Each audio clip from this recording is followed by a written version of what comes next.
Kiukweli magonjwa ya kinywa na meno hapo kabla yalikuwa ni kwa kiwango kidogo sana, na hii ni kutokana na vyakula vya sukari vilikuwa si vingi sana. Hata mchanganyiko wa sukari kwenye vyakula ulikuwa mdogo sana ukiangalia kwa kipindi cha nyuma. Lakini kwa kipindi cha sasa hivi magonjwa ya meno yamekuwa mengi sana na imekuwa ni hatari zaidi, kwa sababu vyakula vingi ambavyo tunatumia au vinywaji vingi ambavyo tunatumia vinakuwa vimechanganywa na sukari, ambayo ni hatari zaidi katika kuozesha meno na kuathiri vinywa vyetu.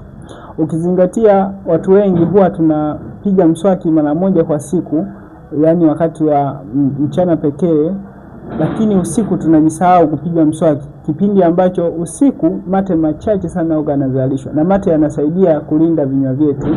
Almost kama asilimia chache sana ya mate huwa inazalishwa kutoka kwenye kiwango kile ambacho cha kawaida ukilinganisha na mchana.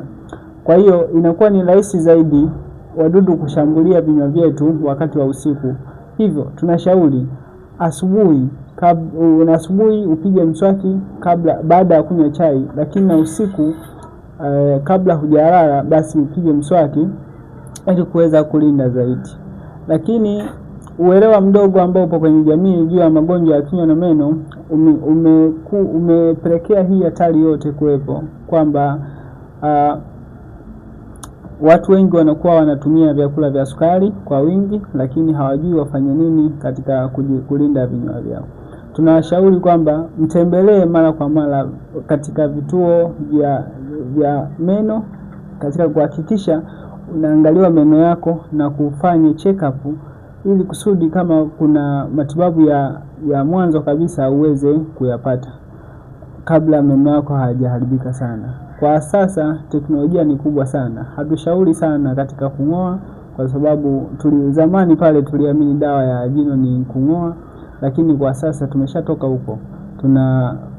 Tunalinda meno yetu, kwa ndio maana tunakuja na slogan mbalimbali za kwamba unaweza kabisa ukazeeka na meno yako yote 32 bila kung'oa jino hata moja.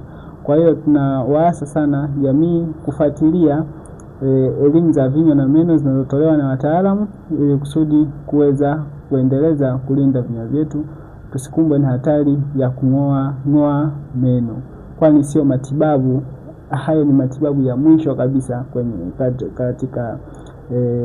katika hospitali.